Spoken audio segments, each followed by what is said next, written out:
അപ്പോൾ ഇതിനായിട്ട് നമുക്ക് മുട്ട പുഴുങ്ങിയത്, മല്ലിയില, ചെറിയുള്ളി, വറ്റൽമുളക്, വിനാഗിരി, ഉപ്പ്, പിന്നെ കുരുമുളകാണ് വേണ്ട. അതിന് ശേഷം നമ്മളൊരു പാനിൻ്റെ അകത്ത് എണ്ണ ഒഴിക്കുന്നു. പിന്നെ വറ്റൽമുളകും ചെറിയുള്ളിയും കൂടി ഇട്ട് നല്ല രീതി വാട്ടിയെടുക്കുന്നുണ്ട്.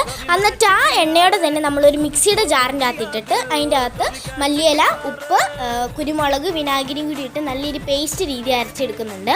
എന്നിട്ട് നമ്മൾ മുട്ട നടുവേന്ന് മുറിച്ചിട്ട് അതിൻ്റെ അകത്ത് ഇങ്ങനെ വെച്ച് കൊടുത്തിട്ട് മടക്കി വെക്കുന്നുണ്ട്. അപ്പോൾ ഈ സെയിം പ്രോസസ്സ് എല്ലായിടത്തും നമ്മൾ ചെയ്യുന്നുണ്ട്. അപ്പോൾ ഇത്രയേ ഉള്ളൂ ഗൈസ്, നമ്മുടെ ഈ ഒരു മുട്ടയുടെ റെസിപ്പി ഇത്രയേ ഉള്ളൂ. എന്നിട്ട് പിള്ളേർക്ക് കഴിക്കാൻ ഞാൻ മാത്രമായിട്ട് ഇരിക്കുന്നത് ഞാനും എടുത്തിട്ടോ. എനിക്ക് നല്ല രീതി ഇഷ്ടപ്പെട്ടു. സൂപ്പറാണ്, മസ്റ്റ് ട്രൈ ആണ്. ഇത് ഇഷ്ടപ്പെട്ടു. എന്നിട്ട് ചായ കൂടെ കുടിച്ചു. എൻ്റെ അനിയൻ ഒട്ടും മുട്ട കഴിക്കാതെ, പക്ഷേ ഇത് അവന് നല്ല രീതി കഴിച്ചു. ഗൈസ് ഇഷ്ടപ്പെട്ടെങ്കിൽ ലൈക്ക്, ഷെയർ ആൻഡ് സബ്സ്ക്രൈബ്.